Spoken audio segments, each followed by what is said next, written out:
ቤተሰቦቻችን በቻናል 1 ቴሌቪዥን ጣቢያ ሁልጊዜም በዚህ ሰዓት የምትጠብቁት የወሬ ኮርነር ብዙ ሀሳቦችን ብዙ ሰዎችን አነጋጋሪ ጉዳዮች ላይ ትኩረት አድርገን ከሚገባቸው ሰዎች ጋር እዚህ ቦታ ላይ የምንቀመጥበትን ፕሮግራማችንን በጉጉት እንደምትጠብቁት እናውቃለን።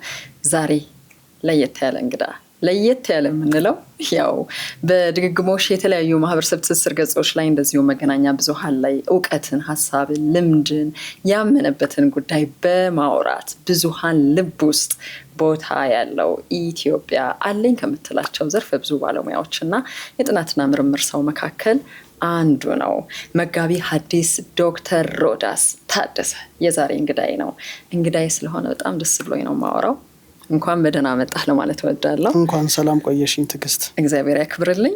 ካንተ ጋር የሚኖረኝ ቆይታ ደስ የሚል እንደሚሆን ከወዲሁ እገምታለሁ። ምክንያቱም ስታወራ ባየኋቸው አጋጣሚዎች እኔም መገናኛ ብዙሃን ላይ ለረጅም ጊዜ ከመስራቴ ጋር በተገናኘ በአንዳንድ አጋጣሚ አግኝቻለሁ። አፋችንን ከፍተን ብዙ ማንበብ አለብን ብለን ራሳችንን እንድንገመግም ከሚያደርጉ ሰዎች መካከል አንተ አንዱ ነህ። በዚህ አጋጣሚ መናገር ስለምፈልግ ነው ይሄንን እዚህ ስቱዲዮ ድረስ ጥሬን አክብረህ ስለመጣህ በጣም አመሰግናለሁ። እኔም አክብረሽ ስለጋበሽኝ አመሰግናለሁ። በድጋሚ ስለመጣህ በጣም ደስ ብሎኛል ዶክተር።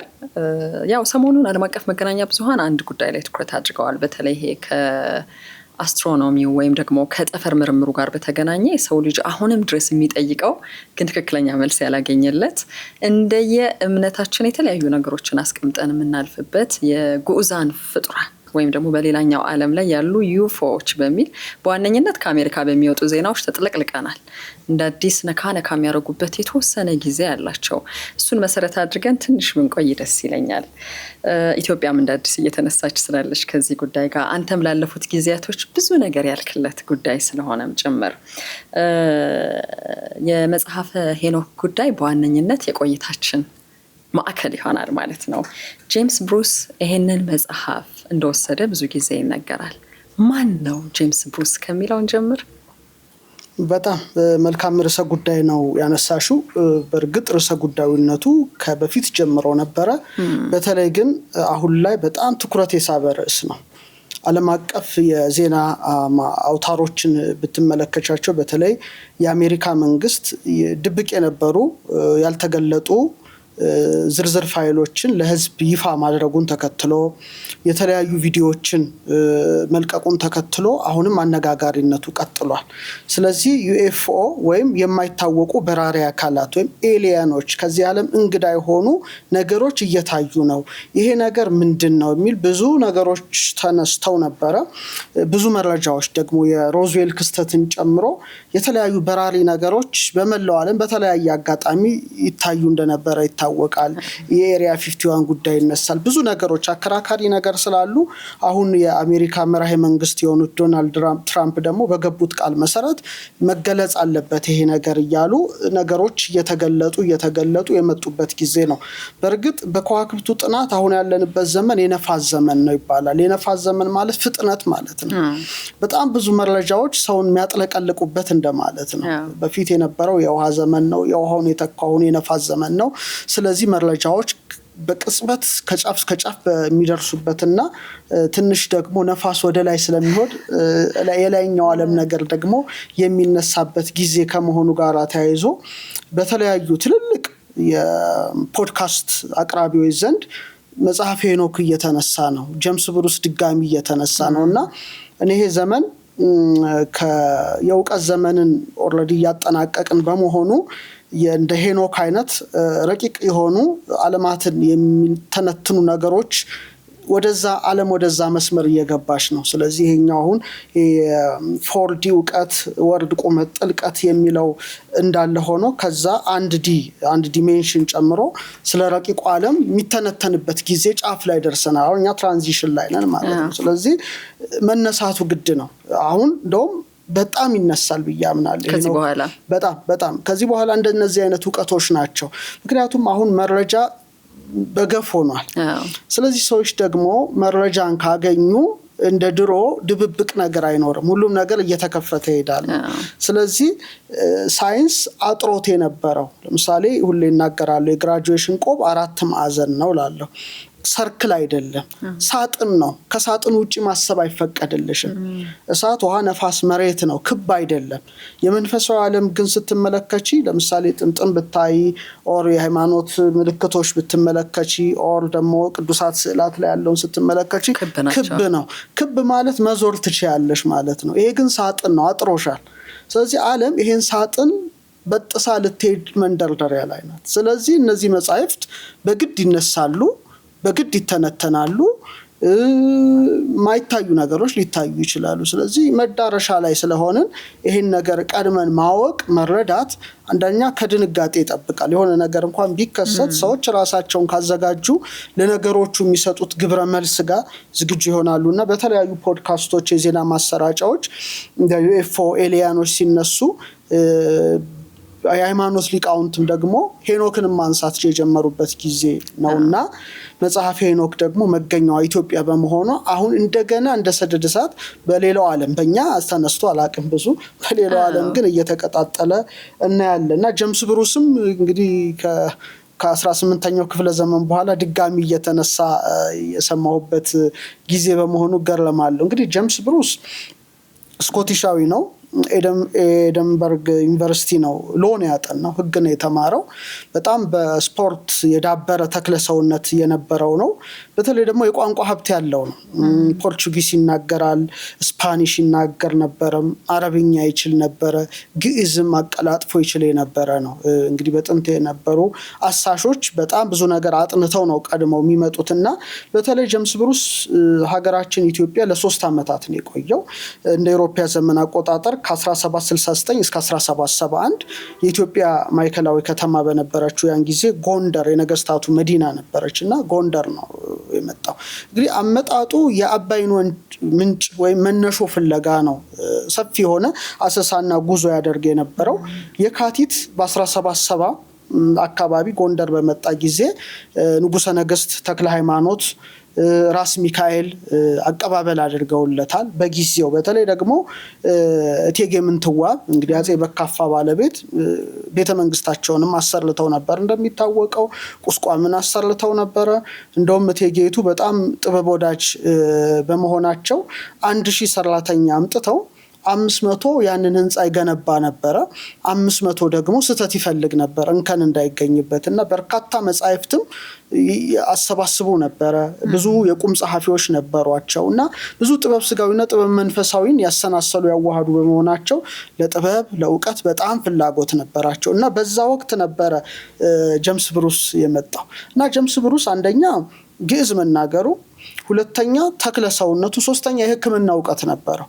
ይሄ ሰው ጎንደር ሲመጣ ያን ጊዜ ስሞል ፖክስ ፈንጣጣ በሽታ በጣም ተስፋፍቶ ነበረ እና በርካቶች ሰዎች በዚህ በሽታ ተይዘው ነበረ።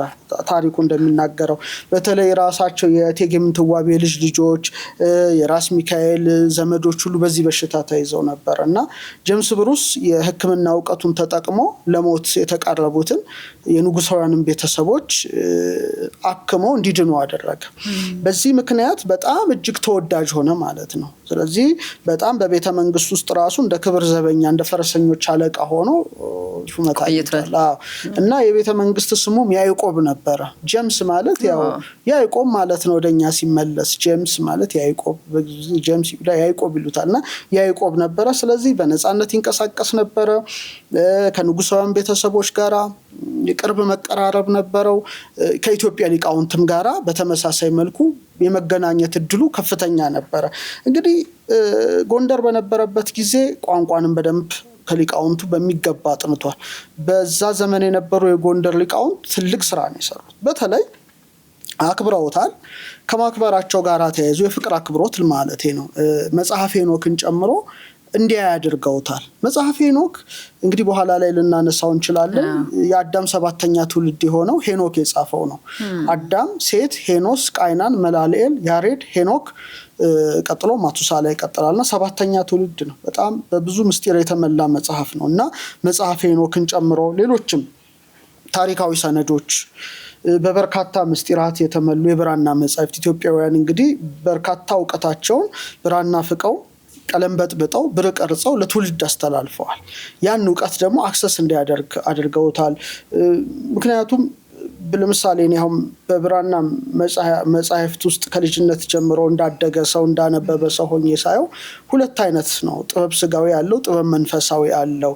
ጥበብ መንፈሳዊ ያው ቅዱሳት መጻሕፍትን በሙሉ የያዘ ብሉይ ኪዳን፣ የሐዲስ ኪዳን፣ የሊቃውንት መጻሕፍት፣ መነኮሳት በጣም ብዙ የጸሎት መጻሕፍት፣ የምስጋና መጻሕፍት፣ የዜማ መጻሕፍት፣ የቅዳሴ መጻሕፍት ወዘተርፈ። በጥበብ ስጋዊ ደግሞ በስነ ፈለክ ዙሪያ፣ በሕክምና ዙሪያ፣ በከበሩ ድንጋዮች ዙሪያ ሌሎችም የስነ ህይወት ነገሮችን ሁሉ የሚተነትኑ ብቻ በርካታ መጻሕፍት አሉ። ስለዚህ ይሄ ጄምስ ብሩስ እነዚህን ሁሉ የማየት እድሉ ነበረው ማለት ነው። ምክንያቱም ያን ጊዜ በርካታ የቁም ጸሐፊዎች የነበሩበት፣ በርካታ ብራና ይገለበጥበት የነበረበት ጊዜ ነው እና የኢትዮጵያ ሊቃውንት ደግሞ እሱን በማስረዳት ከፍተኛውን የሆነ ድርሻውን የአንበሳውን ድርሻ ይዘዋል ማለት ነው። ይህ ብቻ ሳይሆን ክሮኒክልስ ለምሳሌ ዜና መዋዕል የነገስታት ታሪኮችን ክብረ ነገስትን ጨምሮ እንዲያገኝ አድርገውታል። ስለዚህ ይሄ ሰው ይህን ነገር ባየ ጊዜ በጣም ነው የተገረመው። ለምን መጽሐፈ ሄኖክ የአዳም 7ኛ ትውልድ ሆነው እንደጻፈው ይሁዳን በመልእክቱ ጽፏል። ዓለም ላይ የሌለ ነገር ነው ያየው። ለምሳሌ ያስበሽዋል ዓለም ያጣውን ነገር ለመጀመሪያ ጊዜ እንደማግኘት ማለት ነው። ይሄ በጣም ትልቅ ነገር ነው እና ለሱ በጣም አስገራሚ ነው። ከዛ በንጉሱን ፈቃድ በራስ ሚካኤልም ጥበቃ ወደ 1770ዎቹ አካባቢ ወደ ግሽ አባይም ጉዞ አደረገ። ወደ ጎጃም መስመር ነው። ግሽ አባይን በተለይ ደግሞ የአባይ ወንዝ መነሻውን ካወቀ በኋላ በጣም ነው የተደሰተው። ምክንያቱም የአባይን መገኛ ያገኘ የመጀመሪያው አውሮፓዊ ነኝ የሚል ነበረ በእሱ ላይ ስሜት ያደረበት። ግን ለምሳሌ ጄሱት አንድ ሚስዮናዊ ፖርቹጊስ አለ ፔድሮ ፔዝ፣ ግን በእርግጥ ቀድሞት እንደነበር ይነገራል። ቢሆንም ግን ይሄ ሰው ይሄንን ማየቱ ለሱ ትልቅ ክብር ነበረ። ስለዚህ በኋላ 3 ዓመታት ያህል ኢትዮጵያ ከቆየ በኋላ ጤንነቴም ጥሩ አይደለም የሚል ምክንያቶችን በማቅረብ ወደ ሀገሩ እንዲመለስ ያው ጥያቄ ያቀረበ። ምንም በጊዜው ቅር ቢላቸውም ቅሉ ወደ ሀገሩ ተመለሰ። ሲመለስ ግን ብዙ ነገር ይዞ ነው የተመለሰው። በተለይ በ1771 ላይ ሲመለስ 3 የሄኖክ መጻሕፍትን ቅጂዎች ነው ያዘው። ሁለተኛ በርካታ ብራናዎችን ይዟል፣ ታሪከ ነገስትን ጨምሮ። ሌላ ለመድኃኒት የሚጠቅሙ እጽዋትንም ጭምር ይዞ ነው ሄደው። ይሄ ማለት ትልቅ ነገር ነው። ስለዚህ ይሄ ሰው ወደ አውሮፓ ሲጓዝ መጀመሪያ ያረፈው ፈረንሳይ ነበር መዳረሻው። ያው በኢትዮጵያ ድንበር አቋርጦ ሄደ። የፈረንሳይ ንጉስ ነው በክብር የተቀበሉት ሉዊ 15ኛ። ምክንያቱም የያዘው ነገር ትልቅ ነገር ነው። ስለዚህ በጣም በታላቅ ክብር ነው የተቀበሉት። የመጀመሪያውን የሄኖክን መጽሐፍ ቅጂ ለንጉሰ ነገስቱን ያበረከተው። በጊዜው በጣም ትልቅ አድናቆት ነበር፣ ግራ መጋባትም ነበረ። ከዚህ ግን በሚታወቅ መንገድ ነው ይዞት የሄደው። ፍቃድ ተጠይቆ በሚታወቅ መንገድ ገልብጦ ይዞ አጠቃላይ ያው በምጽዋ በኩል አድርጎ ወጣ ነው ታሪኩ። እዛው አውሮፓ ደረሰ እና የፈረንሳይ ንጉስ ሉዊ 15ኛ ያው በክብር ነው የተቀበሉት። ምክንያቱም የሄኖክ መጽሐፍና ታሪካዊ መጽሐፍትን ጥንታዊያት ዕውቀት የያዙ ብራናዎችን ይዞ መጣ ሲባል ለንጉሰ ነገስቱ ትልቅ ነገር ነው፣ አስገራሚ ነበረ እና መጽሐፉን ተቀብለው የቤተ መንግስት ራሱ ንጉሳዊ ቤተ መጻሕፍት ነበራቸው። አሁን ናሽናል ላይብረሪ ሆኗል፣ የፈረንሳይ ናሽናል ላይብረሪ ሆኗል። እዛ እንዲቀመጥ አደረጉና የመጀመሪያው ሰነድ ነው አውሮፓ ላይ የተቀመጠው እሱ ማለት ነው የመጀመሪያው። ስለዚህ የፈረንሳይ ሊቃውንት መጽሐፉን ለመመርመር ለማወቅ የመጀመሪያውን በር ከፈተላቸው ማለት ነው። ይሄ በጣም ትልቅ ነገር ነበረ በጊዜው። ሁለተኛው ቅጂ እንግሊዝ ነው ሄደው። ያው ወደ ብሪታንያ ተመልሶ ጥንታዊና በጣም በጥራት የተጻፈ ቅጂ ኦክስፎርድ ዩኒቨርሲቲ በጊዜው በጣም ታዋቂ ነው፣ አሁን ድረስ ታዋቂ የነበረ ነው። ቦድሊያን ቤተ መጻሕፍት ነው ይሄ ውስጥ የተቀመጠው። ይሄ በጣም አስደናቂ ነበረ። ይሄ ማለት ይሄ ቅጂ ወደ እንግሊዘኛ እንዲተረጎም ያደረገ ቅጂ ማለት ነው። በ1821 አካባቢ የኦክስፎርድ ዩኒቨርሲቲ ፕሮፌሰር የነበረ ሪቻርድ ላውረንስ ይባላል። ይሄ ፕሮፌሰር የዕብራይስጥም ሊቅ ነው፣ ሂብሪው ቋንቋን አቀላጥፎ ይናገር የነበረ። እዛም ደግሞ ሌክቸረር ነበረ፣ ምሁር ነበረ፣ ያስተምር ነበረ። ስለዚህ ይሄንን ቀጥታ ወደ እንግሊዘኛ ቋንቋ ከግዕዝ እንዲመልስ አድርጎታል ማለት ነው። ያው ቋንቋ ያውቃሉ እነሱ። ምክንያቱም ኢትዮጵያ ጥናት ጀርመን ራሱን ከተጀመረ ኦልሞስት 500 ዓመት አልፎታል በሄዮብ ሉዶልፍ። እኛንን ለራሳችን እንግዳ ይሆን ነው እንጂ የምዕራቡ ዓለም የኢትዮጵያ መጻሕፍት በማጥናት በመመርመር ብዙ መቶ ዓመታቶች ወደኋላ ሄዷል። የተረጋገጠ ሰነድ ነው። እስከ ፒኤችዲ ድረስ አድርሰውታል። አሁን ዓለም አቀፍ ዩኒቨርሲቲ ውስጥ የሚጠና ነው። ስለዚህ ይሄ ዓለም አቀፍ የምርምር ማዕበል ነው የከፈተው። ማለት ውስጡ ሲፈተሽ እንግዲህ አዳም 7ኛ ትውልድ ማለት ትርጉሙን አስቢው እንደ አንድ ምድር ላይ ፕላኔተርስ ላይ እንዳለ ሞትን ሲያይ ተሰወረ የጻፈውም ደግሞ ትንሽ ለየት ያለ ከላይ ስለወረዱት የሆነ ድብቅ ነገር ስላስተማሩት ስለ ኔፍሊም ስለ ፀሐይ ጨረቃ ከዋክብት ወዘተርፈ ከምድር አለፍ ያለ ነውና ያ ማለት አጥኝ ሆነሽ አስቢው በቃ የሆነ በጣም የተጠማ ሰው ውቅያኖስ ጋር ሲደርስ የሚሮጠውን አሯሯጥ አርገሽ አስቢው እንደ ጥበብ ሰው እንደ ተመራማሪ ሰውና የምርምር ማዕበል ነው የፈጠረው። ያ ማለት በጣም ትልቁ ነው። 3ኛው ቅጂ ብሪታንያ ሙዚየም ነው የሚገኘው። ይሄ ዲስከቨሪ ቱ ዘ ሶርስ ኦፍ ናይል ብሎ የጻፈው መጽሐፍ አለ። 5 ቅጽ ነው ይመስለኛል። መጽሐፉ ነበረኝ እስከማስታውሰው ድረስ ወደ 3000 ገጾች ነው። በጣም ብዙ ነገር ነው የጻፈው እና ይሄ እንደ ምንጭ ተጠቅሞበታል። ኢትዮጵያ ስለተጓዘው ጉዞ በመላው ዓለም ስለዞረው አባይ ምንጭ በቃ ያጋጠሙትን ይሄ ጀምስ ብሩስ ኦልሞስት 5 ቅጽ ይመስለኛል ቮሊዩሞች ናቸው፣ ጥራዞች ናቸው። እንደው ገጹ በአማካይ እኔ እስከማስታውሰው መጽሐፉ ወደ 3000 ገጽ እንደሚጠጋ አስታውሳለሁና የግሉ ሀብት አርጎት ሲመራመርበት ነበረ። ልክ ባለፈ ጊዜ ሌሎች ጥንታዊያት ከኢትዮጵያ ወሰዳቸው ብራና መጻሕፍትን ጨምሮ ብሪቲሽ ሙዚየም ወይም ብሪቲሽ ላይብረሪ በጣም በታላቅ ጥበቃ ተቀምጦ ይገኛል። ይሄ መጽሐፍ እኔ ብሪቲሽ ላይብረሪም ሄዶ የመጎብኘት የማየትም እድሉ ገጥሞኛል። ብቻ በጣም በርካታ የኢትዮጵያ ሀብቶች ቅርሶች እሱ ይዟቸው ሄደው ማለት ነው መጻሕፍትና ይሄን ቅጁ ጨምሮ በጣም በታላቅ ክብርና ጥበቃ ተቀምጦ ተገኘና እንግዲህ እንደ አውሮፓ ስታስቢው እንደ አህጉር እንደ ዓለምም አስቢው አውሮፓን ብቻ ሳይሆን አህጉራችን ለመጀመሪያ ጊዜ የሄኖክን መጽሐፍ ጠብቃ ያቆየች ኢትዮጵያ መሆኗን አረጋገጠ ማለት ነው። ይሄ እኮ ኢትዮጵያ ለፕላኔቷ ያበረከተችው ስጦታ ነው። ብንችል እኮ ብዙ በሄኖክ ስም መስራት የሚገባን ጊዜ ነበረ። ያው አለመታደል ሆኖ አልሰራንም እና መጽሐፉ ወደ እንግሊዘኛ ቋንቋ ያው ቅድም ፕሮፌሰሩ የሂብሩ ፕሮፌሰር ተረጎመው ወደ ጀርመንኛ ወደ ፈረንሳይኛ ብቻ አጠቃላይ ሲተረጎም የአይሁድ ስነ ጽሁፍ የጂዊሽ ማኑስክሪፕት እንደገና ሪቫይዝድ እንዲደረግ ተደረገ። ምክንያቱም ስለ መሲሁ የተናገረው ትንቢት አለ። የሰው ልጅ ይለዋል። ለምሳሌ ኢየሱስ ክርስቶስ የሰው ልጅ ተብሎ የተጠራበትን መጀመሪያ የተናገረው ሄኖክ ነው እና ይሄ ነገሮችን በጣም አድርጎ ወደ ኋላ እንዲመለሱ ያደረገበት ጊዜና ጥናቱና ምርምሩ በጣም የሰፋበት ሰዎችም ሌሎችም ተመራማሪዎች አይናቸው ቀጥታ ወደ ኢትዮጵያ እንዲያተኩሩ ያደረገበት በጣም ወርቃማ አጋጣሚ ነበረ ለነሱ። ሌላው አንዳንድ ነገሮች ነበሩ አይደለም ኢትዮጵያውያን ራሳቸው ጽፈው ሊሆን ይችላል። በጣም ነገሩ ረቀቅ ያለ ነገር ነው። ሄኖክ ላይሆን ይችላል የሚል ደግሞ ሐሳቦችም በዛው ነው ልክ ይንሸራሸሩ ነበር። ይሄንን የፈታው ደግሞ በ1947 እስከ 1956 ይመስለኛል በዴድ ሲ ስክሮልስ የሙት ባህር ጥቅሎች ተገኙ። ቁምራን ሙት ባህር አቅራቢያ የሚገኝ ነው። የበግረኞች ነበሩ። በድንገት በዋሻዎች ውስጥ ሲገቡ በማሰሮ የተጠቀለሉ በጣም በ11 ዋሻዎች ውስጥ በጣም ብዙ ሺህ ማኑስክሪፕቶች አገኙ። ጥንታዊያት ሰነዶች ብራናዎች አገኙና አንዱ የተገኘው የሄኖክ መጽሐፍ ነበር። በአራማይክ ቋንቋ የተጻፈ ማለት ነው። በአራማይክ ግን ፍራግመንት ነው። ሙሉ የኢትዮጵያ ነው። ግን ዋሻ በተለይ 4ኛው ዋሻ ይመስለኛል አራማይኩ ቅጂ የተገኘ ሄኖክ መጽሐፍ እና ከክርስቶስ ልደት በኋላ የተጻፈ ነው ላሉት እና ነገሩን ላዛቡት መልስ የሆነ ነው። ምክንያቱም ካርቦን 14 ተጠቀሙ።